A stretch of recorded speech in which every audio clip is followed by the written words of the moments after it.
स्वागत है मित्राणियों, फिर से आ गए बहुत बढ़िया सी वीडियो लेकर अपनी लोहा लेडी एंड गैंग पे। जी हाँ, पार्ट 2 है ये। कमेंट में काफी सारे आए थे, पिछली बार तो बनाना पड़ा। बाकी वीडियो पूरी देख लिया करो, मालिक है। अपने ओपिनियन देने से पहले मेरा पूरा इंटेंशन तो जान लो। पूरी वीडियो देखते नहीं हो, कमेंट कर देते हो तो पूरी वीडियो जरूर देखे और लाइक कर दिया करो अगर पसंद आती है। कमेंट में सबको मजा आ रहा, लाइक कोई कर नहीं रहा तो लाइक कर दिया करो। बाकी खुशी की बात यह है कि लोहा लेडी एंड गैंग ने यूट्यूब पे इतनी कचरा कांडी मचा रखी है कि इनके ऊपर पार्ट 2 क्या मैं पार्ट 10 ले आऊं। बाकी ये टोपी पहन के अगर कोई टोपा पहना है तो उस पर विश्वास बिल्कुल मत करना। और हाँ, जिन लोगों ने पार्ट 1 नहीं देखा जाके देख ले, पूरी स्टोरी का कॉन्टेक्स्ट समझ आ जाएगा, क्योंकि उस पार्ट में हम कहानी समझाते रहेगा। वीडियो खत्म हो गई तो आओ आज करेंगे रोस्ट। अर्ज किया है खाने में खाओ रोटी, बात मत करो छोटी मोटी। खाने में खाओ रोटी, बात मत करो छोटी मोटी। पैसा तो फिर से कमा लेते मालिक, पर इन लोगों ने तो इज्जत खो दी इकलौती। ये इज्जत है तेरी मार्केट में? अबे अपनी इज्जत की बात कर। मतलब ये लोग लाइव में आके जूस के पैसों के लिए लड़ाई कर रहे होते हैं। इतना बड़ा महायुद्ध यूट्यूब पे 1.5 मिलियन की ऑडियंस के सामने चल रहा होता है और वो लड़ाई भी इतना बड़ा मोड़ ले लेती है कि आंटियां रोने लग जाती हैं लाइव पे, ये जूस के पैसे। और ये तो सब तब हुआ जब कंट्रोवर्सी चालू हो गई। उससे पहले तो इतनी ज्यादा गहरी दोस्ती थी, सब में इतने ड्रामा चलते थे कि एक दूसरे के आंसू पहुंच रहे हैं। रो मैं रहा हूं, मेरे बाजू वाला मेरे आंसू पहुंच रहा है और बाजू वाले के मैं पहुंच रहा हूं। खुद के हाथों से भी आंसू नहीं पहुंच रहे थे। मेरी जबान लड़खड़ा गई इनका ड्रामा देखते देखते। और ऊपर से बैकग्राउंड में वॉइस ओवर चल रहा है प्यारी सी आवाज में। रिश्तों के तारीफों की पुल बांधी जा रही है कि ये जो रिश्ता है ये जिंदगी भर हमारे साथ रहे। हमने जिंदगी में नहीं सोचा था इतने प्यारे लोग इस कलयुग में हमें मिलेंगे। और जैसी लड़ाई हुई रिश्ते, तू है कौन तू? मतलब आप सोचो इनके ड्रामे के आगे ये जो टीवी सीरियल आ रहा है ससुराल सिमल का, ससुराल गेंडा फूल, जितने भी ससुराल हैं सब शर्मा जाए। इतना ड्रामा चलता था कि रिश्ते सबसे ऊपर है, पैसे वैसे का क्या है, दोबारा कमा लेंगे। और जैसी लड़ाई हुई पैसा वापस कर मेरा। रिश्ते उसका क्या होता है, हमने भाई बहन के रिश्ते की चटकनी चटका दी।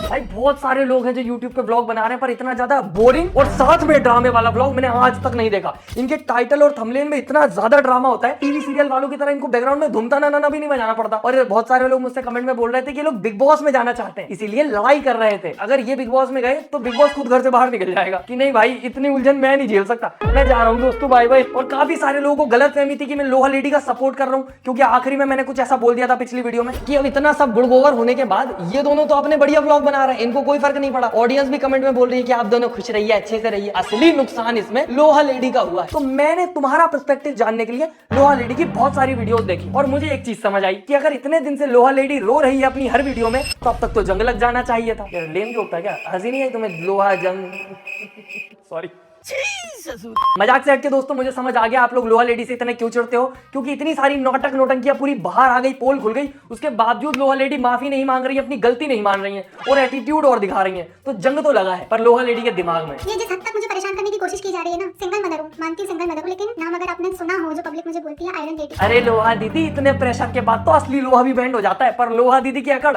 बिल्कुल बैंड ना हो रही। और तुम लोगों ने ध्यान दिया या नहीं दिया, मैंने जो चीज देखी, ये लोग हद से ज्यादा भाई भाई बोलते हैं, भाई बहन भाई बहन भाई बहन। और ऊपर से उस बच्ची से ही बोलते हैं कि देखो मामा आए हैं, मामा गिफ्ट लाए हैं। ये कैसा मामा है भाई, कैसा मामा है? ये मामा है फटा हुआ पजामा है। पजामे से याद आया भाई, इंस्टाग्राम पर तो क्या मस्त कपड़े बेच रहे हैं भाई ये लोग, बढ़िया काम है सबका, कपड़े बेचते हैं दिन भर। और सोचने की बात ये, इतना कपड़ा बेचने के बावजूद पैसों की लड़ाई हो रही है, वो भी जूस के पैसों की। इनके हाथ में सोने का लोटा दिया ना, फिर भी इन्होंने सिर्फ भीख ही मांगना है। मतलब अगर कपड़ा बेच के पैसा नहीं मिल रहा है तो रुको मैं बताता हूँ कि पैसा कैसे मिलेगा। तो दोस्तों आपको तो पता ही होगा मैं अपने एक्स्ट्रा खर्चे कैसे संभालूं, इसके लिए मैं कोई तरीका निकाल रहा था। तभी मुझे एक शानदार प्लेटफॉर्म मिला, बिनोमो। बिनोमो एक सिंपल और यूजर फ्रेंडली ट्रेडिंग प्लेटफॉर्म है जहां पर आप प्रतिदिन ट्रेड करके 1000 रुपए तक कमा सकते हैं। और ये बिगिनर्स और एक्सपर्ट्स दोनों के लिए एकदम परफेक्ट है। और यहाँ पर एक 10,000 रुपए का डेमो अकाउंट भी मिलता है जहां पर आप बिना किसी जोखिम के प्रैक्टिस कर सकते हैं। तो आइए मैं आपको लाइव ट्राई करके बता देता हूँ। तो यहाँ पर मैं एक छोटा अमाउंट इन्वेस्ट करता हूँ और देखते हैं प्राइस ऊपर जाएगा या नीचे, फिर कंफर्म करता हूँ। मुझे लगता है ये अब जाएगा, तो मैंने क्लिक किया और अब हमें 5 सेकंड वेट करना है।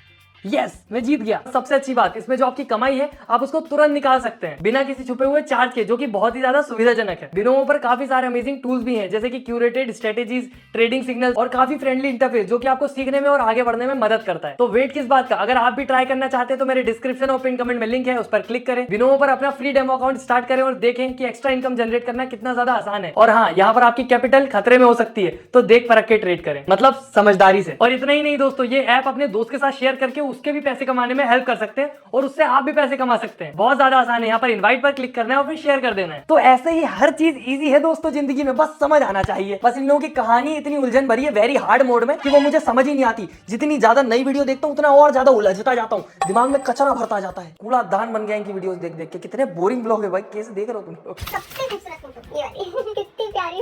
बहुत प्यारी, इसको मैं रूम में लगाऊंगी। ये भैया ने अपने घर के लिए भी बनवाई है। ये दोनों आर्टिफिशियल भाई बहन जितना आसपास एक दूसरे के रहते हैं, उसकी बीवी को अजीब नहीं लगता ना? तुम सोचो वो दोनों एक साइड खड़े हैं, बीवी किसी कोने में ही होती है। जितनी वीडियोस देखी मैंने वो दोनों साथ में होते, बीवी कहीं और कोने में टहल रही है। पर अगर लप्पू भाई इतना ही ज्यादा प्यार था तो उसका नाम लोहा लेडी था, तुम भी अपना रख लेते मानव मैग्नेट। सॉरी दोस्तों, नो मोर लोहा वाले जो बाकी चिपकने के बहाने तो लप्पू खूब ढूंढता था भाई। मैंने पूरी व्लॉग देख ली है, पूरा तो नहीं देख सकता, निपट जाऊंगा सॉरी। पर दोस्तों कुछ भी कहो, लप्पू जो है वो बहुत ज्यादा रेयर प्रजाति है। मतलब ऐसे जो जेंट्स है ना, मर्द, वो देखने को नहीं मिलते आजकल। नॉर्मली एक कहावत होती है कि औरत ही औरत की दुश्मन होती है। लप्पू ने झूठी कर दी, वो अकेला पूरी औरतों का दुश्मन बन गया है। वो खुश है और सारी औरतें मिलकर एक तरफ रो रही हैं। तुम खुद सोच के देखो, अगर लप्पू इस स्टोरी में ना आया होता तो वो लेडीज गैंग की क्या जिंदगी चल रही थी। व्लॉग बना रहे थे, पैसा आ रहा था, मजे आ रहे थे, उनके यूट्यूबर्स क्रिएटर्स की दोस्ती थी, किटी पार्टी चल रही थी रोज। फिर ये आया गुलाटी मारता हुआ, सारा गोल गोबर कर दिया, और जब उसको संभाल सकता था तो लल्ला बन के बैठ गया। मैं तो बच्चा हूँ जी, मेरे को थोड़ी कुछ समझ आता। राखी के भी पहले जब बात हो रही थी तो फोन पे मैंने बोला कि मुझे ना अगले जन्म में आप मेरी सगी दीदी बन के आना। मैंने दीदी बोला,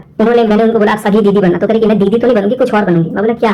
तो कह मैं बीवी बनूंगी। उन्होंने कहा कि मैं बीवी बनूंगी। मैं थोड़ा सा शॉक्ड हुआ, मैंने समझाया ये फीलिंग्स आ जाती है, गलत है, लेकिन ऐसा नहीं होना चाहिए। अगले दिन उनसे बात हुई मेरी फिर से, और अगले दिन फिर वीडियो कॉल पे जुल्फे ऐसे बिखेरा जा रहा है, बहुत सारी चीजें की जा रही है जिससे मैं मेल्ट हो जाऊं। आदमी है अमूल बटर की छोटी वाली टिकिया, उनने ऐसे किया था कि मैं मेल्ट हो जाऊं, और तू हो भी गया। कैसा आदमी है भाई? जुल्फे ऐसे ऐसे करी, मेल्ट हो गया मैं। इंस्टाग्राम पे दिन में 2500 लड़कियां जुल्फे ऐसे ऐसे कर रही हैं, दिन भर पिघलता ही रहेगा, तू तो बिछ जाएगा रोड पे। हाँ मतलब मैं ये नहीं कह रहा कि लोहा लेडी सती सावित्री है, पर तुम सोचो लड़की ने जुल्फे इधर करी, ये उलझ के चला गया उसमें। बाकी मेन दिक्कत ये हो गई कि ये एटलीस्ट अपनी पूरी कहानी बता तो रहा है। लोहा लेडी तो सिर्फ रो रही है और धमकी दे रही है कि मतलब मैं लेट आया हूँ इस कंट्रोवर्सी में। तुम लोग बोल रहे थे ना लेट आया, मैं जानबूझ के लेट आया, उसका रीजन समझदार समझेंगे। और अगर मुझे कुछ होता है, कुछ भी होता है, तो उसके जिम्मेदार 3 लोग रहेंगे जिनका नाम मैं लिख कर जाऊंगी। मेरी जिंदगी का पूरा तहस नहस करने के बाद में सबकी जिंदगी अच्छी चल रही है। क्यों? मैंने क्या बिगाड़ा था यार? मैं बताता हूँ तुम्हारी गलती, तुमने जुल्फे लहराई थी हमारे लप्पू के सामने, और उसकी कमजोरी है एक आयरन डेफिशिएंसी। लोहा और लेडी साथ में दिख गए, झेल नहीं पाया हो, ऐसा हो गया मेल्ट। और सबसे फनी चीज ये कि इतना इमेच्योरली हैंडल कर रहे थे ये दोनों के दोनों इस सिचुएशन को। एक तरफ लोहा लेडी गलती ही नहीं मान रही, एटीट्यूड दिखा रही है, भाई सीधा आके बोल दो कि मेरे से गलती हो गई, ऑडियंस से झूठ नहीं बोलना चाहिए था, ऐसे लोगों के मामले में उलझ गई मैं, मुझे माफ कर दो, आगे से ध्यान रखूंगी, आगे से ऐसा कभी नहीं होगा। ऑडियंस पिघल जाती भाई, ऑडियंस लिटरली अमूल बटर की टिकी है, पिघल जाते हैं और बात खत्म हो जाती। इसने वो नहीं किया। और दूसरी तरफ लप्पू, वो चुप ही नहीं हो रहा, वो सब बता देगा। मैंने बोला बस इंतजार कर रहा हूं मैं उस घड़ी का जब ये फोन पे और पेटीएम के स्क्रीनशॉट डाल देगा कि कब 5 की फुल्की खिलाई और कब 10 रुपए की। जस्ट एक गर्लफ्रेंड बॉयफ्रेंड नहीं थे, बहुत ज्यादा। सच है उन्होंने मेरे को बेबी प्लान करने से मना किया था, बोला था मनीषा को तुम टच नहीं करोगे, मनीषा के साथ तुम शारीरिक संबंध नहीं बनाओगे। ये बिल्कुल सही बात है क्योंकि वो मेरे से बहुत प्यार करती थी। एक वो आंटी है जो चड्डियों के कलर पूछते रहती है मर्दों से इंस्टाग्राम पे खुलेआम, और एक ये लप्पू है खुलेआम अपनी चड्डी थंबनेल पे टांगने पर तुला हुआ है। अबे रुक जा भाई, कोई चीजें प्राइवेट होती है वो पूरी दुनिया में नहीं चिल्ला चिल्ला के बताई जाती। चुप ही नहीं हो रहा है भाई। मैं देख तुझे प्यार से समझा देता हूँ मेरे लाल, ये बातें ऑडियंस को नहीं बताई जाती, ये पति पत्नी की सीक्रेट होते हैं। अलग बात है तुम्हारी पति पत्नी के बीच में एक वो आ चुका है, पर फिर भी नहीं बताते ऑडियंस को ये सब। बच्चा प्लान नहीं करने दे रही थी, सीसीटीवी लगाया उसने तेरे घर पे, या लल्ला है तू छोटा सा? हुकुम की नाफरमानी ना साहब, मैं नहीं कर सकता, ना नक को बिल्कुल नहीं। बाकी कुल मिला के दोस्तों इन दोनों ने मिलकर सिर्फ ऑडियंस को बेवकूफ बनाया है, क्योंकि एक तरफ ये खुद को सही साबित करने में लगा है और दूसरी तरफ वो है जो गलती मान नहीं रही और ये चाहता है कि वो एक्सेप्ट करे कि इन दोनों में प्यार था, बेशुमार था, लगातार था, बार बार था, इलीगल था, गलत था, पर झूठ बोला इतना कि कुछ नहीं था, सब कुछ था यार। सच क्यों नहीं बोल रही हो तुम? मैं वो आदमी नहीं हूँ स्क्रीनशॉट रख रख के सबूत रखूंगा। सुमित को बर्थडे गिफ्ट इन्होंने चांदी का चेन दिया था और ब्लॉग में क्या बोला था, दिया है कुछ मेरे को? तो मैंने कुछ नहीं दिया है जान, मैंने कुछ भी नहीं दिया, मैं क्यों दूंगी उसको गिफ्ट? तो तुम्हें बाद में पता लगता है कि चांदी की चेन गिफ्ट मिली है। कितना फनी है दोस्तों, एक डिसलॉयल आदमी एक इलीगल रिश्ते में दूसरे डिसलॉयल इंसान से लॉयल्टी एक्सपेक्ट कर रहा है।